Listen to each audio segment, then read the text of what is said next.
ईश्वर सब जानता है कि तुम क्या सह रहे हो। तुम्हारे अंदर दबी सारी जख्म वो देखता है।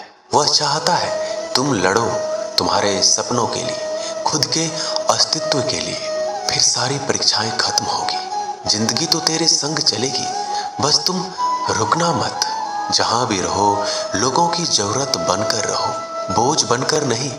आपकी कद्र वो करता है जो आपसे मोहब्बत करता है, वो नहीं जिससे आप मोहब्बत करते हो।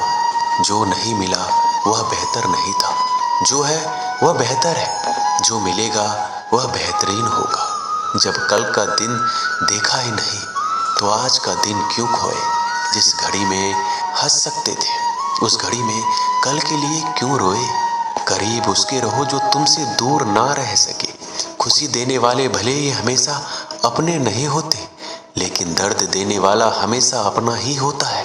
जिंदगी में कभी भी किसी बात पर तनाव लेने का कोई फायदा नहीं होगा, क्योंकि अगर तनाव लेने से इंसान सफल होता तो सबसे ज्यादा सफल दुखी लोग ही होते। घमंड ना करें अपने रूप और रुपयों का, क्योंकि मोर को अपने पंख का बोझ उसे ऊंचा नहीं उड़ने देता। कौन अच्छा है कौन बुरा है, उसकी पहचान सिर्फ आपके बुरे वक्त में ही होती है। कोई आपसे नाराज है और उसे ये गुरूर है कि आप उसे मना लोगे, तो उसका ये गुरूर कभी टूटने मत देना।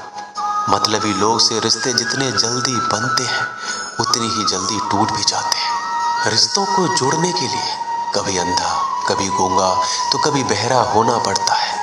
अपने ईश्वर से रिश्ता खराब ना करना, दुनिया से रिश्ता बनाने की जरूरत ही नहीं आएगी। परवाह करने वाला मित्र, दर्द समझने वाला पड़ोसी, इज्जत करने वाले रिश्तेदार और प्यार करने वाला परिवार, ये सब तो हीरे हैं जिनसे जिंदगी हमेशा जगमगाती है। जिंदगी में मुश्किलें आपको डराने नहीं, बस आपके अंदर छुपी हुई शक्तियों को जगाने आती है। जो झूठ पर भी वाह वाह करेंगे वही लोग आपको तबाह करेंगे। बदलते लोग और बदलते रिश्ते चाहे दिखाई ना दे, लेकिन महसूस जरूर होते हैं।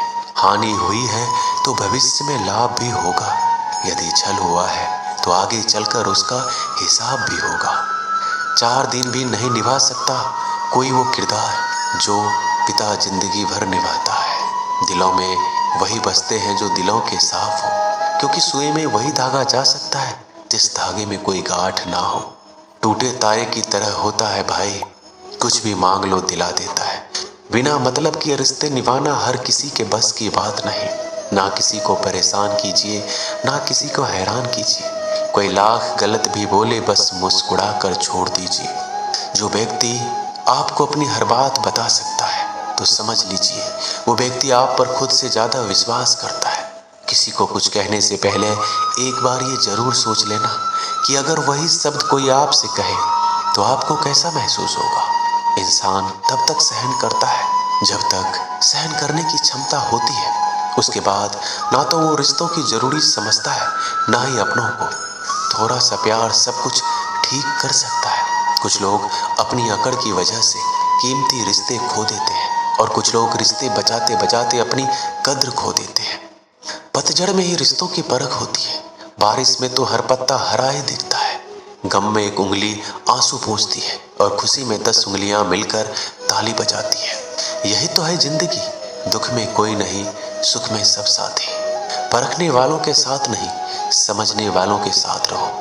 किसी को कितना भी अपना क्यों ना मान लो, वो आपको एक दिन अजनबी होने का एहसास दिला ही देगा। बुरे समय में दिलासा देने वाला अजनबी ही क्यों ना हो, वो दिल में उतर जाता है। और बुरे समय में किनारा करने वाला अपना ही क्यों ना हो, वो दिल से उतर जाता है। भरोसे में इतना अंधा ना बनो कि पास वाले के असली रंग ही ना दिखाई दे। अगर कोई आपके साथ नहीं रहना चाहता तो उसे आजाद कर दो। पकड़ के रखे गए रिश्तों में कभी सुकून नहीं मिलता। तुम्हारा दिमाग ही तुम्हारी सबसे बड़ी समस्या है। ये उन वजहों को पकड़ पकड़ के लाता है जो बेवजह है। औलाद साथ छोड़ देती है, लेकिन हम सफर जिंदगी के अंतिम पड़ाव तक साथ निभाता है। वक्त जैसा भी हो, अच्छा या बुरा, बदलता जरूर है।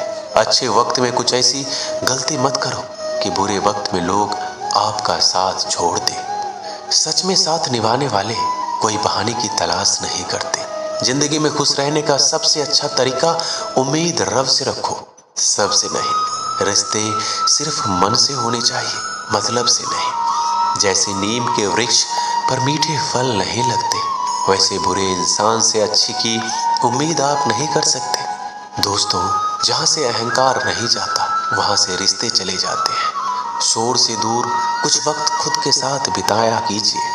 अनसुलझे सवालों को तब सुलझाया कीजिए। अकेले में बैठकर जब खुद से बातें करते हैं तो यकीन मानो अनगिनत सवालों के जवाब हमें मिलते हैं। कुछ कहने, कुछ सुनने का मौका मिलता है। यही वो वक्त है जब खुद को समझने का मौका मिलता है। औलाद के लिए बाप वहाँ भी हाथ फैला देता है जहाँ वो पाँव रखना भी पसंद नहीं करता। जिस रिश्ते में पल पल की घुटन हो, उस रिश्ते से पीछे हट जाना ही बेहतर है। कभी अगर पैसे और रिश्ते में किसी एक को चुनना पड़े तो हमेशा रिश्ते को चुनना, क्योंकि पैसे तो आते जाते रहते हैं लेकिन रिश्ता लौट कर दोबारा नहीं आता।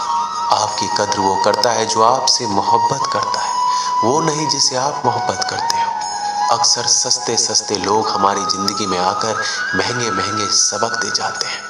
एक राजा था जिसके पास कई सुंदर रानियां थी। उस राजा के जीवन को देखकर लगता था कि ये बहुत खुशनसीब है, इसके पास सब कुछ है। एक दिन राजा अचानक बीमार पड़ गया।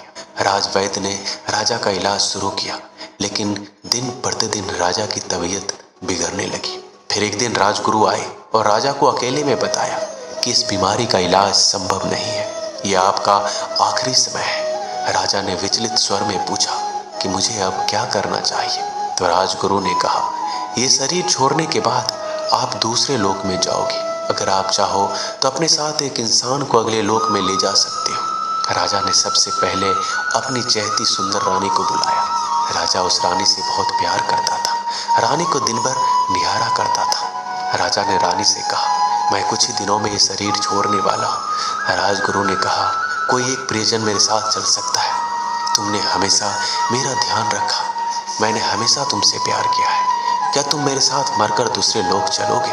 पहली रानी मरने की बात सुनकर डर गई, उसके हाथ पैर कांपने लगे, आंखों में आंसू भरकर बोली, मुझे मृत्यु से बहुत डर लगता है। इतना कहकर वहां से भाग गई। राजा रानी के व्यवहार से अचंभित हो गया, लेकिन उसके पास कम समय था। राजा ने दूसरी रानी को बुलाया, जिस पर राजा को बहुत अभिमान था। राजा हमेशा अपने भ्रमण पर लेके जाता, क्योंकि वह बहुत भाग्यशाली थी। उसके होने से राजा को किसी प्रकार की चिंता नहीं होती थी। राजा ने दूसरे रानी से कहा, मेरे लिए तुम बहुत भाग्यशाली हो, मेरे साथ हमेशा रही हो, क्या तुम मेरे साथ दूसरे लोग चलोगी? रानी ने कहा, महाराज, मैं मरने के बाद मैं आपके किसी काम नहीं आऊंगी। हमारी शादी से पहले एक साधु ने आशीर्वाद दिया था, मैं अपने पति के लिए भाग्यशाली रहूंगी, लेकिन विधवा होने पर यह आशीर्वाद खत्म हो जाएगा। इसलिए आपके जाते ही मुझे दूसरी शादी करनी होगी, इसलिए मुझे माफ कर दीजिए, मैं आपके साथ नहीं चल सकती। रानी का जवाब सुनकर राजा का अभिमान टूट गया, गहरी सोच में डूब गया। इस कठिन मौके पर आखिर मेरा साथ कौन देगा?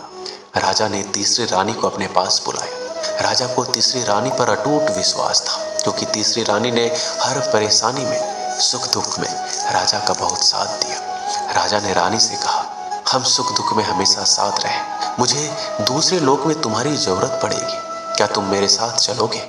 तीसरी रानी ने कहा, मैं जरूर आपके साथ चलती, पर मैं मजबूर हूँ।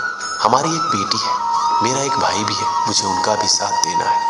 राज्य बहुत बड़ा है, यहाँ मेरे बहुत काम बाकी है, लेकिन मैं शमशान तक आपके साथ जरूर चलूंगी। मैं आपके अंतिम संस्कार को अच्छे से पूरा करवाऊंगी। जवाब सुनकर राजा का दिल बैठ गया। जिस पर खुद से ज्यादा विश्वास था, उसने भी साथ चलने से मना कर दिया। राजा का आखिरी समय नजदीक आ रहा था। एक दिन राजा से मिलने राजा की सबसे पहली और पुरानी रानी आई। उस रानी को देखते ही राजा ने कहा, प्रिय, मैंने तुमसे पहले शादी की थी। जब भी मेरा मन दुविधा में होता है, मैं तुमसे बातें किया करता हूँ, मुझे बहुत शांति मिलती है। लेकिन आज मुझे पछतावा हो रहा है, मैंने पिछले कई सालों से तुम्हारे लिए कभी समय नहीं निकाला। मैं सच में बहुत दुखी हूँ। अच्छा हुआ तुम मुझसे मिलने आई।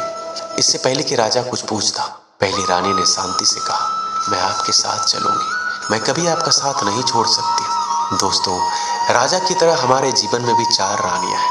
पहली रानी है हमारा शरीर। हम शरीर का कितना भी ख्याल रखें, ये कितना भी सुंदर हो, हम इसे कितना भी सजाएं, पर आखिरी समय में शरीर हमारे साथ नहीं आ सकता और पहली रानी की तरह मृत्यु के आते ही शरीर शिथिल पड़ जाता है। दूसरी रानी है धन और संपत्ति।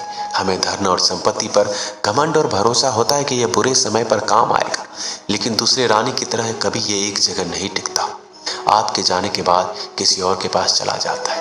तीसरी रानी है दोस्त और सगे संबंधी, जो जरूरत के समय साथ देते हैं, सुख दुख में भी हाथ बटाते हैं। लेकिन तीसरी रानी की तरह यह सब संसार में फंसे होते हैं, केवल अंतिम संस्कार तक ही साथ आ सकते हैं। चौथी रानी है आत्मा या मन की शांति, जो पूरे जीवन का स्रोत है। यही वफादार दोस्त है जो हमेशा साथ देती है और मृत्यु के साथ भी जाती है, लेकिन हम इसे जीवन भर नजरअंदाज करते हैं। आत्मा और मन की शांति की तरफ कभी ध्यान नहीं देते। शरीर और संपत्ति की देखभाल करो, परिवार के साथ वक्त बिताओ, लेकिन अपनी आत्मा और मन की शांति का ख्याल रखना मत भूलो, नहीं तो किसी चीज में खुशी नहीं मिलेगी। दोस्तों, इस वीडियो में बस इतना ही। मिलते हैं अगले ज्ञानवर्धक वीडियो में। धन्यवाद। अपना ख्याल रखिएगा।